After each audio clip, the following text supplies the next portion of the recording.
Dhrangadhra DYSP કચેરી ખાતે અસામાજિક તત્વો સામે લાલાંક કરી પિતા તુલ્ય સમજણ આપવામાં આવી।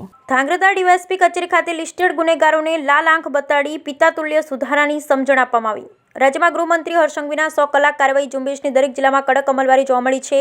ધાંગ્રધા નાયબ પોલીસ અધિક્ષક તાબા હેઠળના 6 પોલીસ સ્ટેશનમાં પણ છેલ્લા 3 દિવસથી રાત દિવસ કામગીરી સામે આવી છે। આજરોજ ડીવાયએસપી જેડી પુરોહિતના માર્ગદર્શન હેઠળ તેમના તાંબાના ધાંગ્રધા, પાટડી, માલવણ, બોજાણા અને દસાડા પોલીસ સ્ટેશનના લિસ્ટેડ 381 જેટલા અસામાજિક તત્વોને ધાંગ્રધા ડીવાયએસપી કચેરી ખાતે હાજર થવા ફરમાન આપવામાં આવ્યું।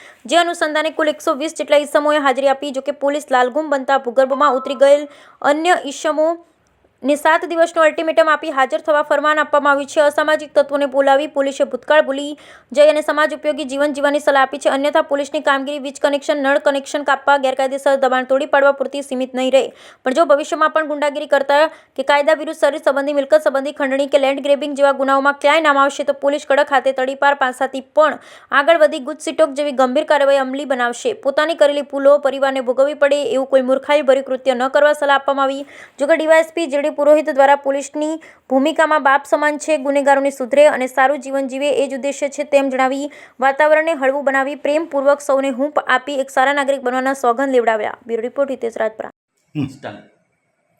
આજરોજ ધાંગ્રધા ડિવિઝનના કુલ 6 પોલીસ સ્ટેશનના 6 પોલીસ સ્ટેશનમાં કુલ લિસ્ટ પ્રમાણે 381 અસામાજિક તત્વો છે, જેમાં શરીર સંબંધી ગુના, વ્યાજખોર, ખંડણીના, મિલકત સંબંધી, પ્રોહિબિશન, જુગાર તથા લેન્ડ ગ્રેબિંગના ગુનાના આરોપીઓ જે છે એ લોકોને આજે અત્રે ડીવાયએસપીની કચેરીના ગ્રાઉન્ડમાં બોલાવવામાં આવેલા અને 100થી વધુ ઈસમો હાજર રહેલા।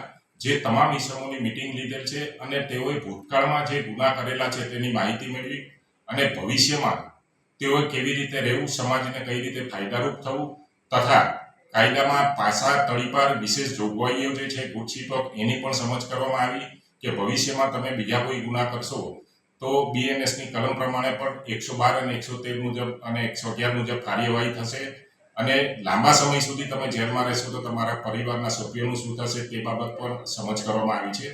અને મોટાભાગના જે હાજર 100થી વધુ ઈસમો હતા એ લોકોએ ગેરંટી આપી છે કે અમે ભૂતકાળમાં જે ભૂલ કરી છે ભવિષ્યમાં નહીં કરીએ અને અમારાથી કંઈક ભૂલ થઈ જશે તો એ સુધારવા અમે પ્રયત્ન કરીશું અને અમને પોલીસને ગેરંટી આપી છે કે હવે ભવિષ્યમાં અમે કોઈ પણ ગુના નહીં કરીએ।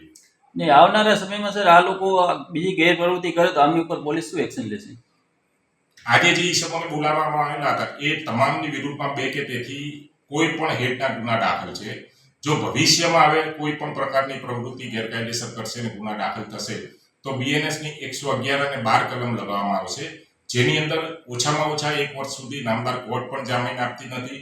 તેમજ જે લોકો વિરુદ્ધ પાસા કે તડીપારની કાર્યવાહી થઈ શકશે એમને પાસા અને તડીપાર કરી અને સુરેન્દ્રનગર સિવાયની અન્ય જિલ્લાઓની જેલમાં પણ એમને મોકલીને કાર્યવાહી કરવામાં આવશે। આ ઉપરાંત હાલની અંદર ડીજી સાહેબશ્રીના હુકમ પ્રમાણે તમામ અસામાજિક તત્વોના ઘરે વીજ ચેકિંગ પણ ચાલુ છે અને ગેરકાયદેસર જે મળી આવે છે એ કનેક્શનો કાપી અને દંડની જોગવાઈ છે એ પ્રમાણે દંડ પણ કરવામાં આવેલા છે અને નગરપાલિકા અને સ્થાનિક પંચાયતને સાથે રાખી અને જે પણ અસામાજિક તત્વો છે એ અસામાજિક તત્વોએ પોતાના રહેણાંક કે આજુબાજુ ઓફિસ કે દુકાનોની અંદર કોઈ પણ પ્રકારનું ગેરકાયદેસર બાંધકામ, દબાણ કે અન્ય ચીજ વસ્તુઓ કરેલી હશે તો એ હટાવવાની કામગીરી પણ હાલમાં ચાલુ છે।